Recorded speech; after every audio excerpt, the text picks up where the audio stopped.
Хуран цугларсан их Монголын их мэрэгд цэцэд та бүхэнд энэ өдрийн амар амгалан айлтгая. Тэгээд долгорсын ихтэй бол гэлалаа. Ямар ч байсан өвлийн 108 цаг унших хэвээр тэр сайхан судрын маань өнөөдөр ингээд товчлоод сайхан айлгуулан өшөөд хөг нэмлээ гэлалаа. За ерөнхийдөө бол өнөөдөр би олон удаа нөгөө юм боловсролын одоо салбарын хүн ирсэн байна. Төрийн одоо хүн төлөөлж ирсэн байгаа учраас өнөөдөр их монголчууд долгорсрын ихчийн саяны сайхан илтгэлээс бол энэ одоо яаж солигдсон юм бэ? Танаас солигдохгүй. Маус хоёроо дараад үзлээ. Мачнаас солиовч. Тэгээд Монгол улс бол агуу их түүхтэй. Тийм учраас түүх хэдий ч нэ агуу байх тусам ухаан төдий ч нэ гүн байд юм байна. Тэгэхээр монголчуудын түүх агуу учраас монголчуудын одоо ухаан бол гүн юм байна. Тэгэхээр энэ гүн ухааныг одоо бид нар хэрэглэх цаг болжээ гэд. За энэ гүн ухааныг бол өмнө нь монголчууд нүүдэлчин одоо цэвэр нүүдэлчин тийм соёл иргэншилтэй байх тэртээ 13 дугаар зууны их Монгол улсын үед энэхүү гүн ухааныхаа үндсийг өрх гэртээ одоо 9 зүйлээр түнээс одоо дээш ингээд зүйлээр ингээд тулгуурлаж юу яадаг. Одоо өрх гэртээ шингэн хэрэгэлдэг байжээ. 13 дугаар зууны нүүдлийн соёл иргэншилт их Монгол улсын үед энэхүү гүн ухааны үндсийг 9 зүйлээр өрх гэрт суулгаж өгсөн байна гэж. За тэгэхээр гүн ухаан улс маань өнөөдөр гүн ухааны үндэсгүй явж байна гэдээ одоо бүгдээрээ мэддэг болчлоо тий. Бид нар гүн ухаан улсаа одоо гүн ухааны үндэсгүй байгаа учраас одоо үндэсгүй үрийн сайнаар ургаж үндэсний одоо муугар хохроод хийсээ явж идэг хамхууд адил хэнийг ч хамаагүй юу ч хамаагүй ингээд дагаа явж идэг ийм одоо таагүй байдалд одоо мөхлийн ирмэг дээр одоо ирсэн ингээд байж байгаа.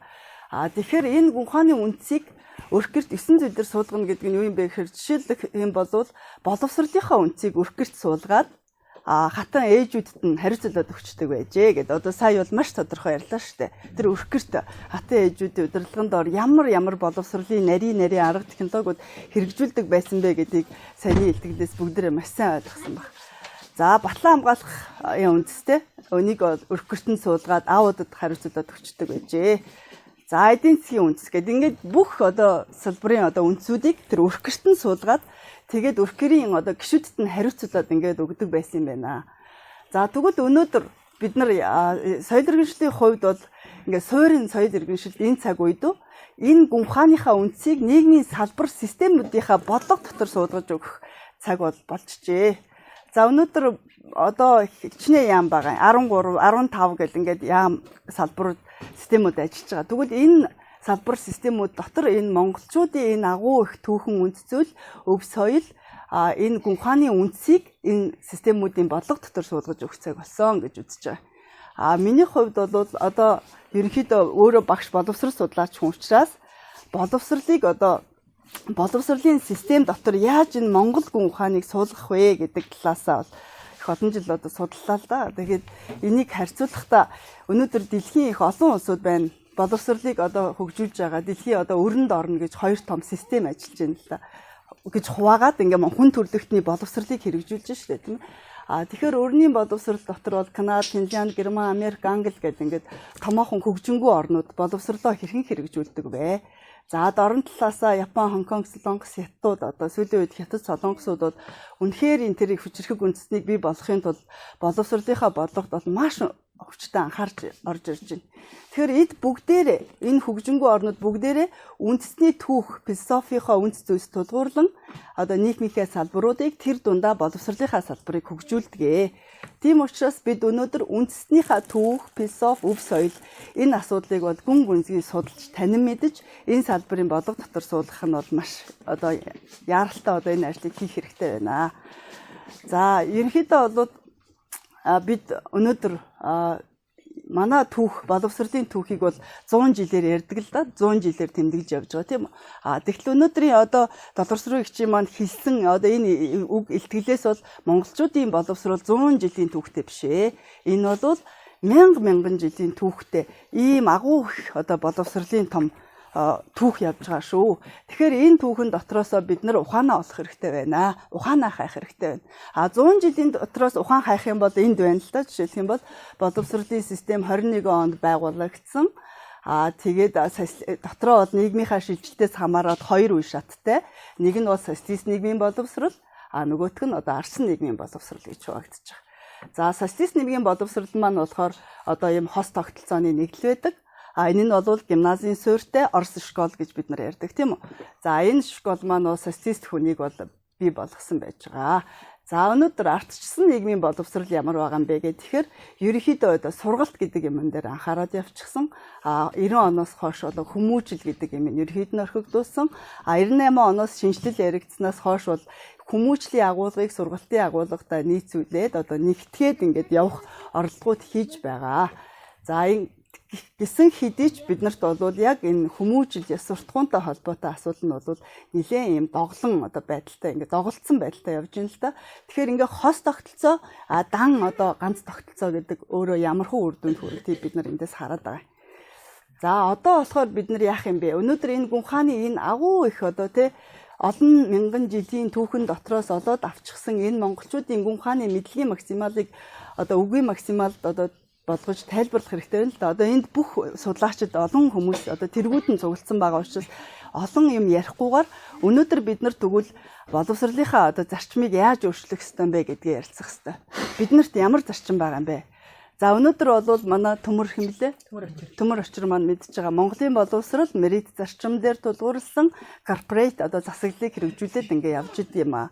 Энэ нь бол яг уу ерөнхийдөө нөгөө гимназийн суурьтай өрнөөс авсан Орос школоо жоох өөрчилсөн маягтай дорн дахнаасаа авсан меритийн зарчим гэж ийм зарчим дээр тулгуурсан боловсрол хэрэгждэг юм аа. Гэтэл бид өөрсдөө гүн хаанаа ингээ судлаад ахаар бид нар тэр өрөндийн хосмол биш, дорны одоо мерит биш. Бид бол гурамсал зарчмаараа энэ одоо шинэ эртний Монгол боловсролыг хэрэгжүүлэх одоо шаардлагатай. За энэ дээр болохоор тэр гурамсал гэдэг байгаа тэр хөтөлбөр тэр одоо зарчим нь юу юм бэ гэхээр нөгөө юун дээр яаж энэ одоо энэ гурван үг гурвалжинд үрсээр л энэ жоохон минимал байдлаар ярих гэдэг юм л та. За эр суулгах гэж асуудал байгаа тийм үү? Эр суулгана. Тэр бие бэлдэр юм одоо хөгжлийн асуудал. За эрийг бол одоо яаж одоо ирлэх ёстой юм бэ? За тэр маханд хурц байх юм бол хутга юм байна тийм үү? Мөхлийг зүсээд гарах хүч байх юм бол хүний одоо эр юм байна гэд сая дүнгиж сайхан тэр тодорхойлтыг хэлж байна л да. Тэгэхээр энэ эр гэдэг чадлыг суулгахын тулд өнөөдөр энэ спорт тэр бүхэн хэрэглэгдэх ёстой гэдэг биднэрт байгаа бүх өв соёлууд энэ дээр ингээ зангидагдаад хэрэглэгдэх ёстой. За тэр эрийг суулгахын тулд биднэрт байгаа тэр их урлаг соёл юмнууд ингээ хэрэглэгдэх ёстой гэдэг. Тэгэхээр эрийг хурцсаар гүн болгочихлоороо тэр эргүн гэж гараад ирд юм байна л да. Тэр эргүнийг гаргаж ирдэг бүтээдэг тийм одоо арга ажиллагаа, тийм технологи өнөөдрийн систем дотор хэрэгтэй байна. За сая бол бид хамгийн гол нь яагаад өнөөдөр энэ систем рүү оруулах гэдэг юм бэ гэхээр соёл иргэншлийн хувьд бид нар ингээд хэдийгээр нүүдэлчин одоо соёл уламжлалаа хадгалаад явж байгаа ч гэсэн яалтчгүй суурин шаад тэгээд энэ одоо нийгмийн салбарууд бий болоод одоо систем бий болчихсон байгаа учраас систем дотор энэ одоо он зарчмаа зайлшгүй суулгах шаардлагатай болчиход байна. Өөрөөр хэлбэл мэдээч хэрэг бас давхар нөлөө үзүүлж ажиллана ээжүүд маань тийм ээ. Гэхдээ энэ систем дотор яалтчгүй бид нар суулгах хэрэгтэй байна. Энэ систем суулгахын тулд хөтөлбөр хэрэгтэй байгаа. Тэгэхээр энэ хөтөлбөрийг боловсруулах үүднээс бид нар энэ гурамсал зарчмаа бариад эртээ уртай одоо хөх Монгол иргэн тэр ертөнцид болж тэнгэрт мэндэлсэн хөх Монгол иргүүнийг бий болгох энэ ажлыг л одоо хийх гээд өнөөдөр Монгол хүүхдүүдээр Монгол өв соёл дээр нэгдээд энд ингээ сайхан чуулаад байж байгаа гэж байж байгаад үнэхээр баяртай байгаа. За тэгэхээр эр урыг суулгаж байж урдлынхан дараа нь сургах мөргөншүүлэх асуудлаа ярина. Энэ гурамсал зарчмаараа эртээ уртай хөх Монгол иргүүнээ бий болгосны ар дээр тэр авиас өгөгдлөөр тулгуурсан сургалт мөргөншил сургалт мэрэгжил байна л гэж үзгээд юм л та. Тэгэхээр энийг бол одоо болохоор системд яаж одоо хэрэглэх ёстой вэ? Алтан дэд үнний ингээд сайхан амьдрал авахд буулгаад хэрэглэе гэдэг ингээд өрөөлөд байна.